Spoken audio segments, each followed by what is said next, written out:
Hi, my name is Brian and I'm a computer tech in South Florida, and today we are going to clean the fans on a HP Pavilion zv6000. In this model you can see it's got two fans that sit below, and these are really dusty, dirty. The client called me, said, hey, my machine's running really slow, and he had a host of other problems. So we took care of those, upgraded some memory, but now we're ready to go ahead and get those fans cleaned out. You'd be surprised at the difference it makes when you have clean fans. Okay, so the tools that we're going to use today, important, 3.5 millimeter magnetic tip screwdriver, Phillips head. Use that. My signature little bin thing here that I created using a label maker. You can get these at Walmart, these little fish and tackle bins, or sometimes in their hobby section, and then with a label maker I just put these in there. This keeps me organized. You got to have that. Probably use our dental tool. Most likely need a pair of pliers and two black sticks or spudgers. These you can get online, eBay, Amazon, whatever, wherever you can find them. Just shoot a Google for spudger. I buy them in bulk. The other thing I'm going to want to need to use is some thermal compound. This is polysynthetic Spectracool. I buy this stuff in bulk too, eBay. I did, however, see in a big box store, and I'm not going to mention the name of the store, but it's one of the big ones that has, all the computer junk in it. They carry this now. They didn't used to, but they do now. So if you're in a pinch, you can get that there. All right, so let's start the process. So we're gonna get our lights pointed where we need them here. First step of any process of fixing a laptop, we're gonna remove the power source. This is the battery. Pull that out, set it aside. Pull out our 3.5 millimeter screwdriver, and essentially we're gonna pull off every screw that we can see, starting with the bottom panels. These screws will not come out of the panel itself. They'll just kind of sit down in there, and we'll just go ahead and pull it off. Now I don't know if those will, no, they won't fall out at all. So you just pull those out. This is the hard drive. We're going to leave that in for now. This is the memory panel, and we are going to pull that off. And so you can see how handy this little spudger is. It is a non-marring tool, so I can get in there and pull things out without scratching them. So I'm going to go ahead and pop the RAM out slowly, be gentle. Pull that out, set that aside. We are going to now start pulling all the bottom panel screws off. I have a bin in here, a placement for a section for bottom panel screws. So I'm going to put everything in the bottom panel screws. So pull those out one by one. And this is where you're going to find out that the magnetic tip is really useful. See how I can pull that screw out? I did not have to flip the laptop over and bang out those screws and break something else in the process. My magnetic tip screwdriver, once that screw is loose, in theory, it should pull those out. Those are a little longer than normal, so they're a little heavier, so the magnetic tip is kind of struggling to pull it out, but that's okay. We'll get them out one by one here. And I'm just making a mental note that those four at the front of the laptop on the bottom were very long. And I don't know if I'm going to be able to get that one out. It seems like it's kind of stuck in there. That one we may have to pull out later. Here's one here. This looks like it's probably a mounted screw for the CD-ROM, but we'll see. Pull that out. We're going to put that in the CD bin, and we're going to hit this switch and pull out the CD-ROM. Set that aside, and this is a small screw, and I have a spot for screws that come out of the CD tray, so I'm going to go ahead and throw that in the CD bin. These are hard disk screws, so we're going to go ahead, and I have a little HD section in my bin, so that goes in HD.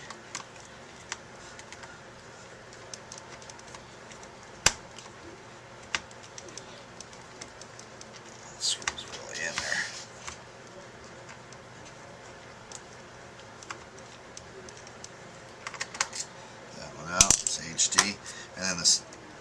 just slides out. That's the hard disk, and it slides out. It's one of the old IDEs. This is kind of an old laptop, but it's still worth repairing. You know, it's not been used to the point where it's really damaged, so we're going to go ahead and fix it. That's a hard drive screw. This is a hard drive screw. Some of these older laptops have a lot of screws. That is a long screw, so I'm going to actually pull out a marker, and I'm just going to mark, put a little L right next to that with a black felt tip marker. That screw that came out of that section was a long screw. And I do that kind of thing every time, from time to time, when I have to remember the different lengths of screws. Again, this is a long screw, so I'm going to go ahead and mark L for long. And let's see what this one is. You know, the newer laptops, all the screws are probably the same size, or a lot of them are the same size, and so you don't have to deal with that so much. But in these older ones, they didn't do that, so that's a shorty, so we're going to take that out. Go ahead and pull this one here. It's a bottom panel. All those were out. These are underneath the battery. We're going to put those in the battery tray section. Battery tray. There's one more in the battery tray.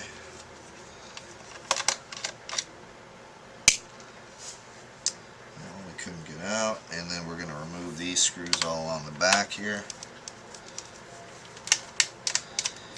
This fan cleaning makes a big difference. It really does. So a lot of people might think that this is a lot of work to get the dust out of a fan. Well, when you clear out the dust and you replace the thermal compound on the chip, you'll notice a significant increase in speed in the machine, and that's because it's running at peak performance. Just like anything, you know, if you sit around and drink soda all day long and then you go out to run a 5 mile or something, or 5K, you're gonna feel it. And as you get older, you know, things get gummed up in your system. The more you can cleanse, the better. So that's what we're doing. We're cleansing and renewing here on this machine. And yeah, it's running Windows XP, and you know, it's kind of antiquated, but for somebody that doesn't really use it for anything other than surfing the internet, this is a pretty good machine. And to replace something like this might cost you a few $100. A couple problem child screws here. I think we're going to get that one out. We have to flip it over. There's a couple more right here on the back. These are right on the LCD here. I'm going to pull those. We may need to get those out. That's the reason. I'm going to put those in the hinges section. One more down in here. Believe it or not, yes, one more screw, one more screw. That's a bottom panel screw also. Oh, there is another bottom panel screw. Unbelievable. I cannot believe how many screws there's in this thing. But again, the technology really wasn't as advanced as it is today, so, and they didn't realize that people were going to be fixing these as often as they are. Alright, so we got most of them out. The ones that are kind of stuck, we're going to try to bang out with no luck. Alright, so we're going to leave those in for now. Pop open the top lid and see what we got here. Probably the keyboard needs to come out, I'm guessing. Or maybe this top panel here too. Let's see if we can pop that off. This is where the non-marring tool really comes in handy. Flip this all the way open.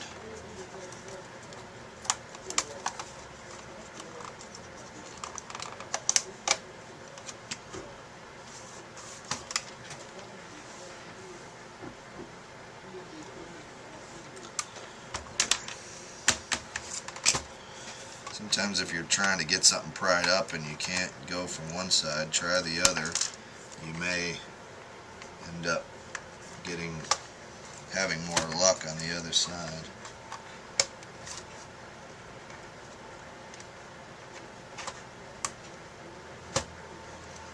does this whole panel lift up? Ah, there it goes.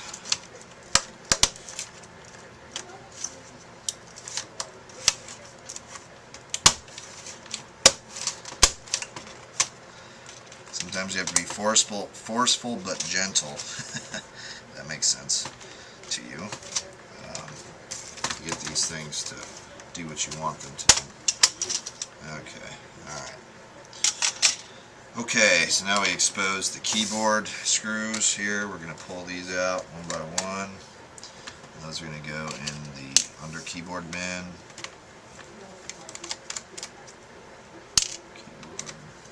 These are actually kind of loose. Makes me think somebody's worked on this machine before. Or whoever assembled it did not do their best all those years ago.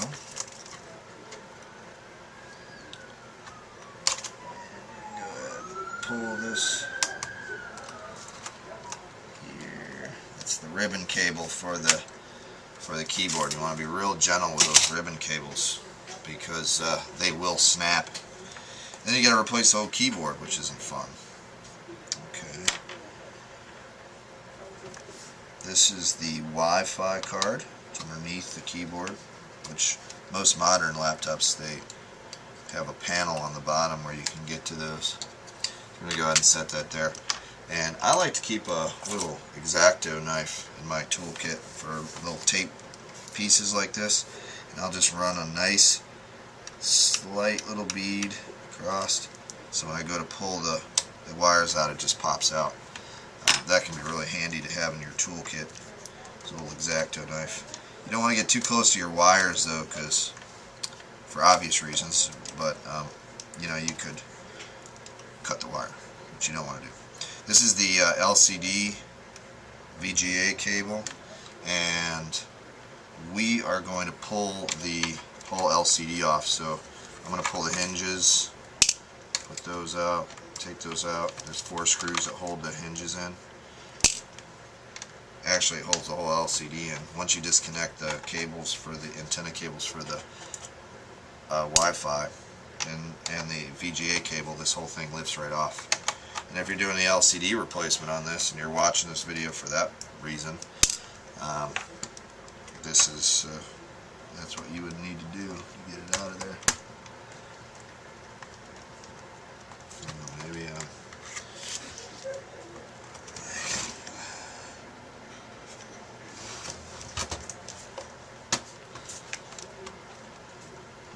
missing a screw somewhere.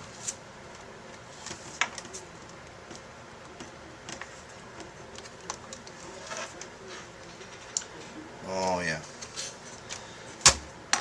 This model has these 2 little plastic pieces over, and you use your X-Acto knife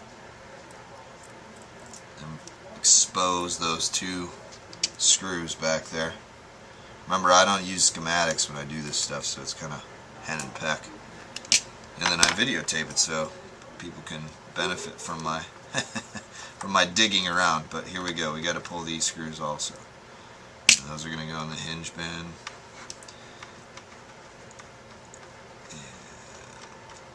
And they'll go in the hinge bin.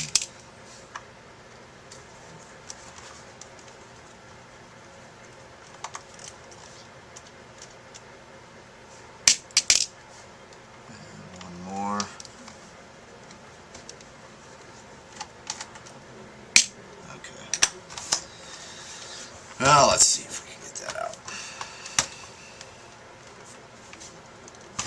There we go. Okay, so that pops right out. I'm going to set that where it's not going to get run into or kicked or something. And let's see. Where are we going from here? This whole back piece comes off, I'm guessing.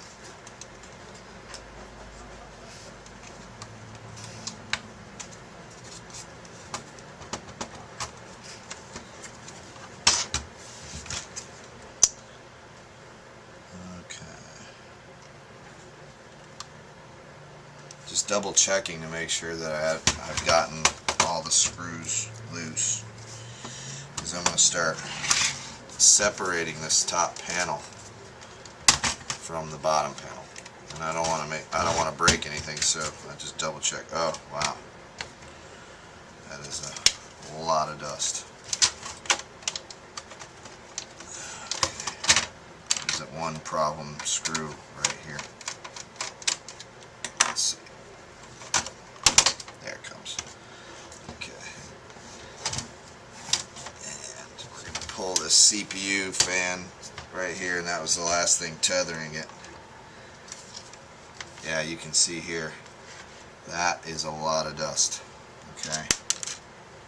And there's that treble screw that wouldn't come out.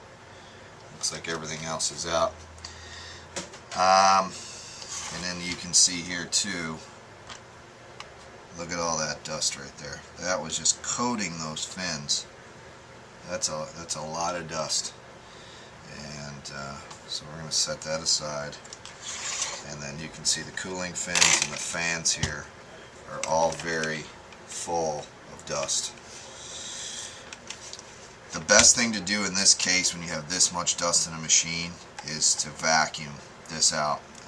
You blow that using a compressed air can, and what's going to happen is it's going to fill the atmosphere where you're working. And I don't know about you, but I don't want to breathe in somebody else's dust, so which is probably like skin and hair follicles and things like that.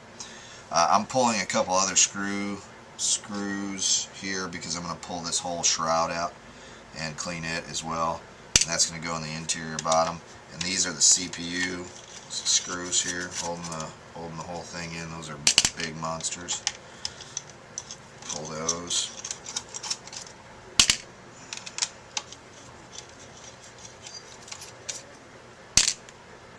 Four of those.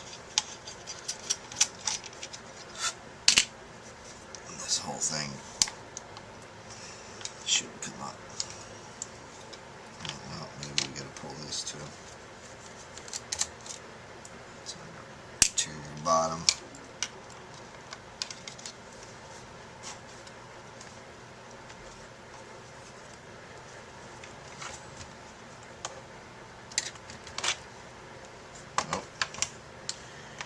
Screw here,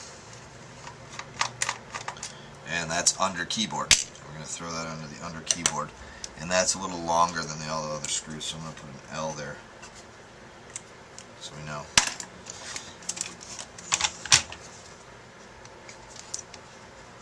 Still feels like something's holding it in.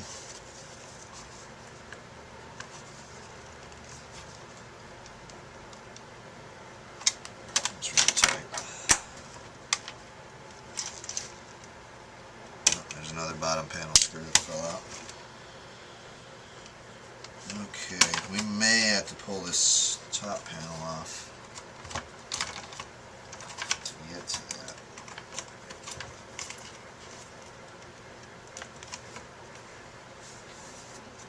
What that heat shield is for. Oh, that's for the RAM. Well, what we could do, pull this cover. Rather than fool with this too much more, pull this knife here, cut this tape, and then here there's a couple little releases so we can get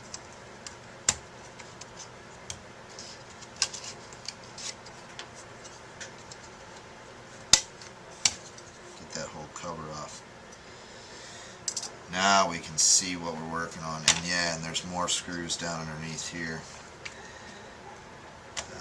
I'm going to take this over to the vacuum, and I'm going to vacuum all of this nastiness out, and then we're going to blow all this clean. And if I don't think that it's good enough, well, we're still going to have to pull this whole system out anyway, because we need to get to the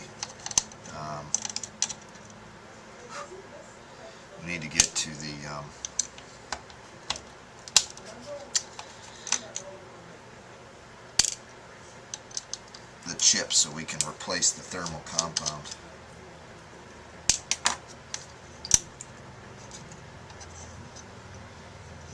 This is a terrible design.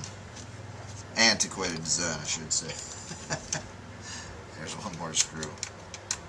Can you imagine pulling all these screws and then not having your little bin that I created? You'd have screws everywhere and in different lengths, and you know, you'd have to figure out where they all went back to. So, alright, it's entirely possible. Oh, that is one piece. Okay, I'm going to pull this piece of trim off because this whole thing right here, you kind of have to be a little bit of an investigator to figure some of this stuff out. Ah, there we go. Now that's a lot of thermal paste on there. It looks like this may have been done one time before. See all that? And it's soft. Almost looks new. Well, anyhow, we're going to clean all that off. So I'm going to stop the video and I'm going to vacuum this, and then we'll come back and I'm going to clean all this off with some alcohol, and then we'll go from there.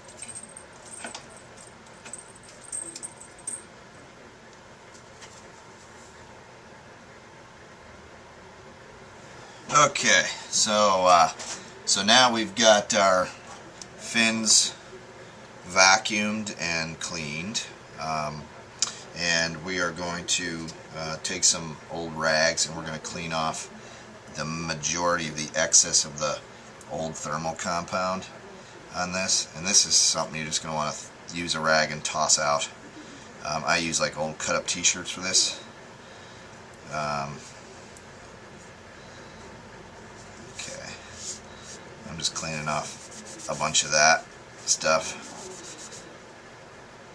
and I'm going to just throw that away. Lithium is not the best thing to be getting on yourself. Not sure if this is lithium grease or not. It's possible that it's not, but most thermal compounds are made out of lithium. This doesn't say what it is, but okay, so we're just going to go ahead and clean off the majority of it with the rag. Okay, and then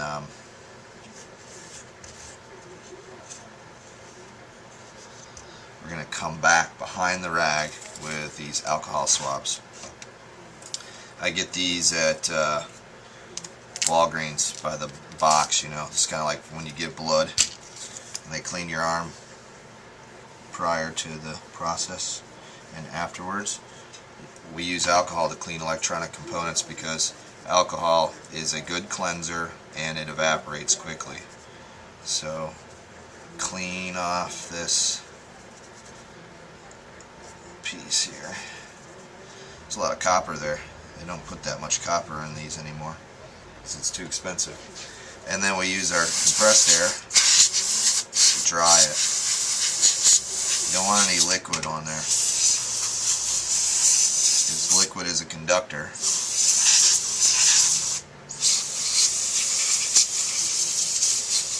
Alright, a little bit more there.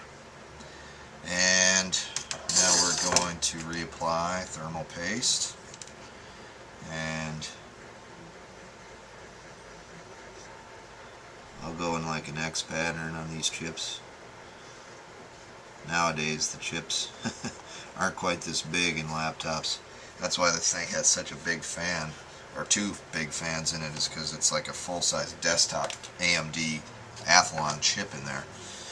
And okay, so now we are going to go ahead and reassemble this, and hopefully not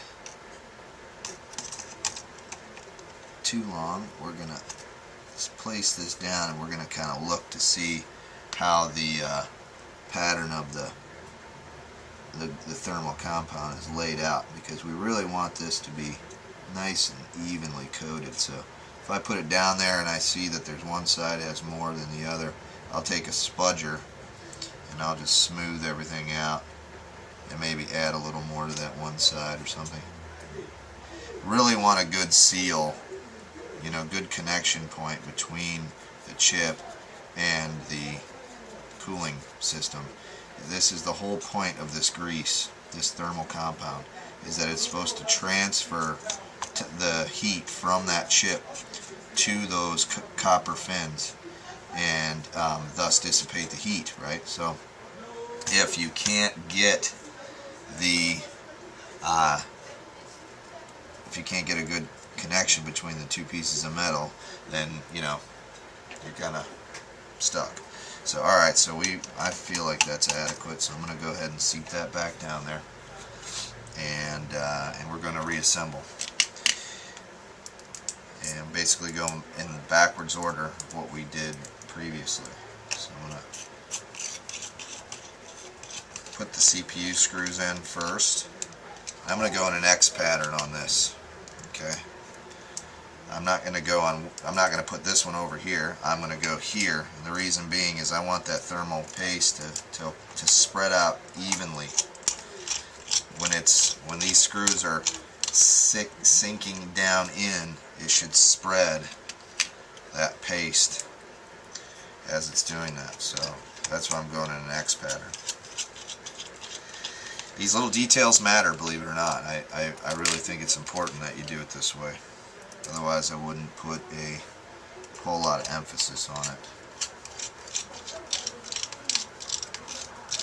This thing would probably be a lot lighter if it didn't have all of these screws in it. And I think that's the reason why today's laptops are lighter, because they've gotten really crafty on how they design them. And they don't use the same amount of metal that they would in this case. These older machines it's amazing the amount of screws they use.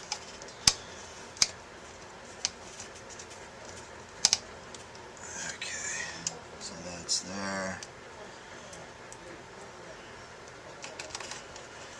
That's there.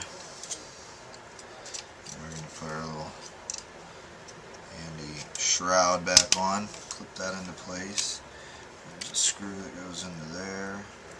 A tiny screw. And again, without my bins, I'd be lost, as to where I'm supposed to be putting these screws. But instead, with the bins, I know I have interior bottom screws, and I look down, and I know, okay, I need a screw there, I need a screw there, I need a screw there. I'm not going to make you sit through the entire reinstallation of this of this whole thing. So, but you get the gist of what we had to do to clean these fans. There's one more fan, actually, we don't want to forget, and it's on the case. And this one looks like it could use some vacuuming. And then what we're going to do here is we're going to go ahead and just pull the shroud.